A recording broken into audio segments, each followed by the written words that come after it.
శ్రీశైలంలో అన్యమత ప్రచారం కలకలం రేపుతోంది. అన్యమత స్టిక్కర్లతో కలిగినటువంటి కారు అక్కడ చక్కర్లు కొట్టింది. అయితే టోల్ సిబ్బంది కానీ అక్కడ అధికారులు కానీ చూసి చూడనట్లుగా వదిలేశారు. కారుకున్నటువంటి అన్యమత స్టిక్కర్లు కనిపించకుండా ఓం నమః శివాయ స్టిక్కర్లు అతికించారు అక్కడి సెక్యూరిటీ సిబ్బంది. నిర్లక్ష్యంగా వ్యవహరించిన అధికారులపై చర్యలు తీసుకోవాలంటూ భక్తులు డిమాండ్ చేస్తున్నారు. మీరు స్క్రీన్లో చూస్తున్నారు అదే కార్. ఆ కార్కి సంబంధించి మీరు ఫ్రంట్లో చూడొచ్చు. అక్కడ అన్యమత స్టిక్కర్స్ ఉన్నప్పటికీ కూడా, అంటే అసలు అలాంటి స్టిక్కర్స్ ఉన్నటువంటి వాహనాలు ఆ ప్రాంతాల్లో తిరగకూడదా అంటే అలా అని చెప్పలేం. కానీ భక్తులుగా వస్తూ ప్రాంగణంలోకి వచ్చి టెంపుల్ ప్రాంగణంలో తిరుగుతూ అన్యమత స్టిక్కర్లు వేసుకొని తిరగడం కొంత అనవసరమైనటువంటి సమస్యలకు దారితీసే అవకాశం ఉంటుంది. తిరుపతిలో కానీ గతంలో శ్రీశైలం లేదంటే విజయవాడ ప్రాంతాల్లో అన్యమత ప్రచారాలు మనం చూసాం. ఇప్పుడు మరొకసారి అలాంటి కలకలం రేగుతోంది. అన్యమత స్టిక్కర్లు వేసుకొని హిందూ ప్రముఖ దేవాలయాల ప్రాంతాల్లో తిరుగుతూ అక్కడికి భక్తులుగా వస్తున్న వాళ్ళని, కొంతమంది భక్తులుగా వస్తున్న వాళ్ళ వల్ల కొన్ని సమస్యలు వచ్చేటువంటి అవకాశం ఉంటుంది. ఈ నేపథ్యంలో అదిగో మనం చూస్తున్నాం, ఆ బైబిల్కి సంబంధించిన ప్రింట్స్ మనకు కనిపిస్తున్నాయి. ఒక బైబిల్ కనిపిస్తుంది, అలాగే ఆ స్టిక్కర్స్ కనిపిస్తున్నాయి. కొన్ని వేల మంది, లక్షల మంది భక్తులు ఎంతో భక్తితో కాలి నడకన స్వామివారిని దర్శించుకోవడానికి వస్తూ ఉంటారు. దేశ విదేశాల నుంచి కూడా అక్కడికి వస్తుంటారు. అలాంటి సమయంలో అసలే కొంత సెన్సిబుల్గా ఉన్నటువంటి వ్యవహారాలు, ఈ అన్యమత ప్రచారాలు కానీ, అన్యమతస్తుల యొక్క అక్కడ వ్యాపారాలు కానీ, లేకపోతే అక్కడ కొంతమంది మనోభావాలని దెబ్బతీసేలా వ్యవహరిస్తున్నటువంటి విధానాలు ఇప్పటికే సమస్యలు సృష్టిస్తున్న సమయంలో అక్కడ ఉన్నటువంటి అధికారులు కూడా ఏదో ఒక స్టిక్కర్ వేసి పంపించడం పట్ల కొంత అభ్యంతరాలు వ్యక్తం అవుతున్నటువంటి పరిస్థితి కనిపిస్తుంది. అసలు ఇలాంటి వాహనాలను ఎందుకు అలౌ చేస్తున్నారు? వాళ్ళకి తెలియదా? ఒక టెంపుల్ దగ్గరికి వచ్చేటప్పుడు, అంత ప్రముఖ పుణ్యక్షేత్రం, కొన్ని వేల లక్షల మంది భక్తులు అక్కడికి వచ్చి దర్శనం చేసుకుంటూ ఉంటారు. అలాంటి చోటుకి వచ్చేటప్పుడు కనీసం ఆ స్టిక్కర్స్ తీసివేసి రావాలన్నటువంటి కనీస అవగాహన లేదా? అసలు వాళ్ళ కోసమే వస్తుందా, లేకపోతే ఎవరైనా భక్తుల్ని అక్కడికి తీసుకొచ్చే ప్రయత్నం జరిగిందా? ఇవన్నీ ఇంకా తెలియాల్సి ఉంది. అయితే ఇప్పుడు ఆ స్టిక్కర్స్ మీద జస్ట్ ఏదో వేరే స్టిక్కర్స్, మన హిందూ సాంప్రదాయాలకు సంబంధించినటువంటి స్టిక్కర్స్ వేసి, హిందూ దేవుళ్ళకి సంబంధించిన స్టిక్కర్స్ వేసి, ఓం నమః శివాయ అంటూ ఒక స్టిక్కర్ వేసి పంపించి వేస్తే సరిపోతుందా? వాళ్ళు ఎందుకు వచ్చారు?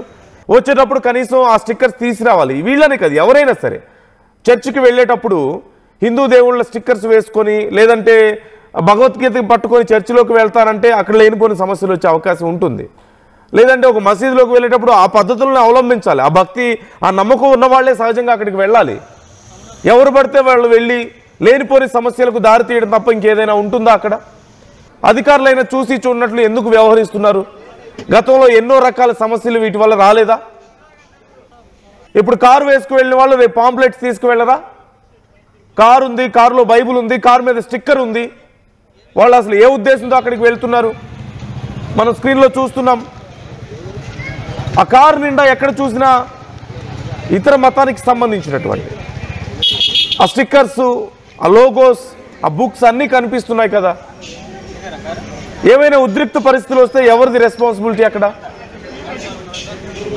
ఏ ఉద్దేశంతో అక్కడికి వెళ్తున్నారు? నిజంగా భక్తితో వెళ్తున్నారా?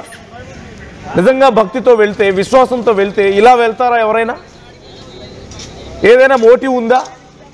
ఇప్పుడు ఈ విషయం మనం తెలుసుకోవాల్సి ఉంది. ఈ విషయంలో అధికారులు కూడా ఇలాంటి విషయాల్లో ఎందుకని చూసి చూడనట్లు వ్యవహరిస్తున్నారు? హుసేన్ జాయిన్ అవుతున్నారు, మా ప్రతినిధి హుసేన్ అడిగి సమాచారం తెలుసుకుందాం. హుసేన్, అసలు ఆ కారు అక్కడికి ఎందుకు వచ్చింది? భక్తులైతే ఖచ్చితంగా స్వామివారి మీద విశ్వాసంతో వస్తే అలాంటి స్టిక్కర్స్ వేసుకొని రారు కదా. వాళ్ళు ఎందుకు వచ్చారు? డీటెయిల్స్ ఏంటి?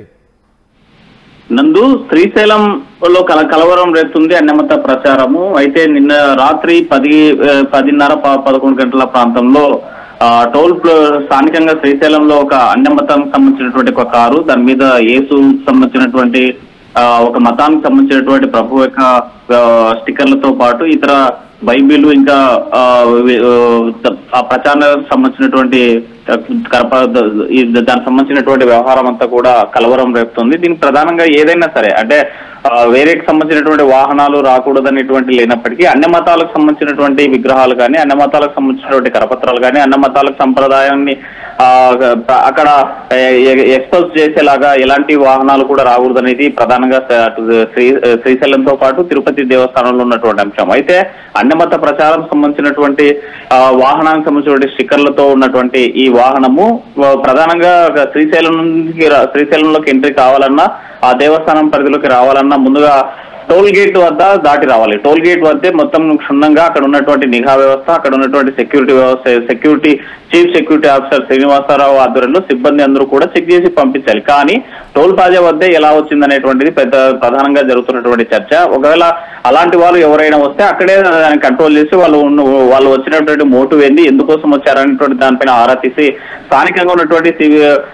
సెక్యూరిటీ అధికారులతో పాటు ఆలయ సిబ్బందికి ఈవో అధికారుల దృష్టికి తీసుకెళ్లాల్సింది. అయితే ఇప్పటి ఈ ప్రచారానికి సంబంధించిన పోలీస్ అటు ఆలయ అధికారుల దృష్టికి తీసుకెళ్లారా లేదా లేకపోతే పోలీస్ అధికారుల దృష్టికి తీసుకెళ్లారా లేదా అనేటు మాత్రం ఇంకా ఇప్పటికీ అధికారులు అధికారికంగా వెల్లడించాల్సిన అంశం. అయితే అంతకంటే ముందుగా టోల్ గేట్ దాటి లోపలికి ఎలా వెళ్ళిందనేటువంటిదే పెద్ద చర్చగా సాగింది. అయితే శ్రీశైలం వీధుల్లో ఈ వాహనం తిరుగుతున్నటువంటి నేపథ్యంలో ఒకసారిగా అన్యమత ప్రచారం కలవరం రేపింది. అయితే అక్కడే పనిచేస్తున్నటువంటి కొంతమంది సెక్యూరిటీ సిబ్బంది గుర్తించి స్థానికంగా హిందూ సాంప్రదాయానికి సంబంధించినటువంటి ఓం నమ శివాయ అనేటువంటి కొన్ని స్టిక్కర్స్ అతికించి పంపించారనేటువంటి ప్రధానంగా వస్తున్నటువంటి మనకు అందుతున్నటువంటి సమాచారం. అయితే దీనిపైన అన్య మతాలకు సంబంధించినటువంటి వాహనం ఎందుకు వచ్చింది శ్రీశైలానికి, ఎవరు తీసుకొచ్చారు, ఎందుకు ఎలా వచ్చారనే దానిపైన ఆరా తీసినట్లయితే మనకు స్పష్టంగా కనిపించలేదు. దీనిలో స్పష్టంగా చీఫ్ సెక్యూరిటీ ఆఫీసర్ నిర్లక్ష్యం కనిపిస్తా ఉంది. అక్కడ ఉన్నటువంటి అధికారులు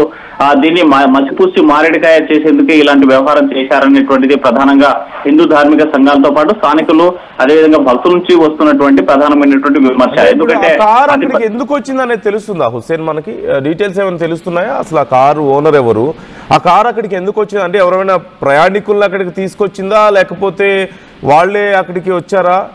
ఆ డీటెయిల్స్ ఏమైనా తెలుస్తున్నాయా? వాళ్ళు ఎందుకు వచ్చారు అసలు అక్కడికి? నందు ఆ వాహనం శ్రీశైలానికి ఎందుకు వచ్చింది అనేటువంటి అంశం మీద ఏ ఒక్కటంటే చీఫ్ సెక్యూరిటీ ఆఫీసర్ కానీ ఆలయానికి సంబంధించిన సెక్యూరిటీ సిబ్బంది కానీ ఎవరు కూడా చెప్పనటువంటి పరిస్థితి. ఎందుకంటే ఆలయ పరిసరాలకి రావడం అనేటువంటిదే పెద్ద అపచారంగా భావిస్తారు. శ్రీశైలం సంబంధించినటువంటి ఈ పవిత్రతకు హిందూ ధార్మిక సంఘాలు కావచ్చు, శ్రీశైలం ఉన్నటువంటి దేవస్థానం యొక్క పవిత్రతను కాపాడతారు. కానీ ఈ వాహనం రాగానే అక్కడ ఉన్నటువంటి దీన్ని సెక్యూరిటీ సిబ్బంది మరి తప్పించడానికే ఇలాంటి ప్రయత్నం చేశారు. దాని మీద స్టిక్కర్స్ వేసి అంటే ఓం నమ శివాయ స్టిక్కర్స్ వేసి పంపిస్తే సరిపోతుంది, చేతులు దుప్పుకుంటే సరిపోతుంది అనేటువంటి దాని మీద వ్యవహరించారనేటువంటి ప్రధానంగా మనకు తెలుస్తున్నటువంటి అంశం. అయితే ఎందుకు వచ్చింది, ఎవరు దానికి సంబంధించినటువంటి కారు ఎవరు, వారు ఇక్కడికి రావాల్సిన అవసరం ఏంటి, ఆ కారులో బైబిల్ తో పాటు ఇతర వస్తువులు ఎలా పెట్టుకున్నారు, ఆ వాహనం పైన ఉన్నటువంటి మనం చూసినట్లయితే ఏసైనటువంటి విగ్రహాలు ఉండబట్టే బయట కనిపించేటువంటి స్టిక్కర్స్ మనకు కనిపించకుండా వాళ్ళు అంతర్గతంగా తీసుకొచ్చారు. బయట ఈ ఆలయ పరిసర ప్రాంతాల్లోకి వచ్చిన తర్వాత అక్కడ ప్రదర్శించారంటే మనం దాని మీద సెక్యూరిటీ సిబ్బందికి తప్పు పట్టాల్సిన అవసరం లేదు. కానీ బహిరంగంగానే కనిపిస్తుంది. మనకు కారు పైనే కనిపిస్తున్నటువంటి ఆ యొక్క స్టిక్కర్స్ చూసి కూడా అక్కడ ఉన్నటువంటి సిబ్బందితో పాటు chief security officer toll gate దాటి లోపలికి ఎలా పంపించారు అనేటువంటిది ప్రధానంగా జరుగుతున్నటువంటి చర్చ. దీని మీద పూర్తి స్థాయిగా పోలీసులు అదేవిధంగా ఆలయానికి సంబంధించినటువంటి ఈవో రంగంలో దిగాల్సినటువంటి అవసరం ఉంది.